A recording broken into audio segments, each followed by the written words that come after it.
अबूजर, हम मुख्तलिफ जो हैं वो वीडियो क्लिप्स देखते हैं। आप अक्सर औकात जो है इमरान खान साहब के साथ पाए जाते हैं लाहौर के अंदर, जब ज़मान पाक में उनकी रिहाइश थी। अब तो हमारे मेहमान हो गए इस्लामाबाद में। तो ये जो अल कादर ट्रस्ट केस है, इसका कभी कोई जिक्र हुआ हो कि ये भी केस है, नैब इसके ऊपर काम कर रही है, इंक्वायरी चल रही है? क्या आपने कोई शवाहिद, कोई इंटरेक्शन नैब के लोगों के साथ? क्योंकि हम देखा करते थे कि नैब कुछ नोटिस वहां पे ज़मान पाक जाके पहुंचाया करती थी। आपके नॉलेज में इस केस के हवाले से क्या इमरान खान साहब को इल्म था? क्या गिरफ्तारी एक्सपेक्टेड थी ये, या फिर ये आउट ऑफ द ब्लू था? जो इमरान खान साहब के वकला हैं जो है, आप मुख्तलिफ औकात में उनके साथ मुशावरत में तो शामिल रहे हैं। देखें खावर साहब, जो पाकिस्तान तहरीक इंसाफ की जो लीगल टीम है वो बड़ा सीरियसली काम करती है। हर हफ्ते अपडेट्स होती हैं, क्या केसेस चल रहे हैं, क्या नहीं चल रहे। तो this case was never discussed. हालांकि बहुत बेशुमार केस हैं, 141 FIRs हैं, हाई कोर्ट्स में डिफरेंट केसेस हैं, तो अपडेट हमेशा होती थी। लेकिन इस केस को कभी डिस्कस नहीं किया गया। उसकी रीजन ये है, देखिए खावर साहब, जब से ये हुकूमत आई है, मैं शुएब भाई की बात आगे लेके चलूंगा। ये हुकूमत का नाम अगर आप मुझे दें तो मैं रखूंगा ये खुफिया हुकूमत है, क्योंकि इसमें हर काम खुफिया होता है। FIR भी खुफिया होती है, अरेस्ट वारंट्स भी खुफिया तरीके से इशू होते हैं।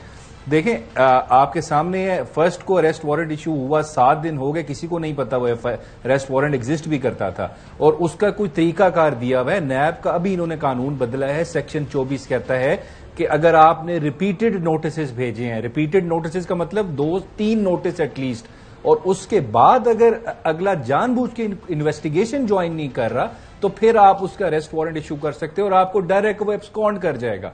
अब यहां पे तो नोटिस जो हैं वो रिसीव ही नहीं हुए। प्रोसेस सर्वर की रिपोर्ट किधर है जो कहती है कि हमने ये रिसीव किया और ये जी उनके सिग्नेचर्स हैं? कोई नोटिस रिसीव नहीं हुआ एज पर द लॉ। उसके अलावा इंक्वायरी से इन्वेस्टिगेशन स्टेज पे कब केस किया वो भी नहीं पता। तो इन्वेस्टिगेशन स्टेज के नोटिस की तकमील नहीं हुई। इसके अलावा ना एब्सकॉन्ड करने का खतरा था। सारे केसेस में पेश हो रहे हैं, बेल करा रहे हैं, इसमें भी पेश होके बेल करा लेते कि जो भी तरीकाकार है उसमें शामिल हो जाते।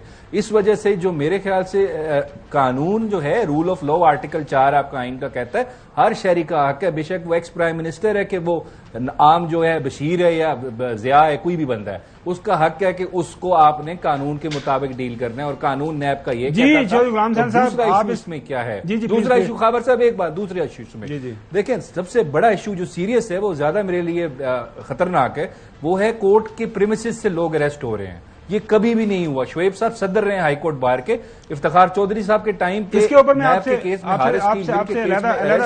अलग सवाल करता हूं। इसके ऊपर बिल्कुल मेरे जहन में ये इशू भी है। जी चौधरी साहब, आप कोई कमेंट या सवाल करना चाहें? नहीं, मैं न्याजी साहब, शुएब साहब, ये भी है कि इनका ये नहीं है तरीका कि फलां इंक्वायरी जो थी अब बोर्ड मीटिंग में उसको इन्वेस्टिगेशन में तब्दील करने के फैसला किया है। ये पब्लिक में आता है, यानी मतलब है एक अलामिया जारी होता है कि आज फलां केसेस जो है उनके ऊपर बोर्ड मीटिंग में ये ऑर्डर्स हुए हैं, फलां को ड्रॉप कर दिया। तो ये तो हमने कभी नहीं सुना। कोई हुआ है बोर्ड मीटिंग में इसका फैसला?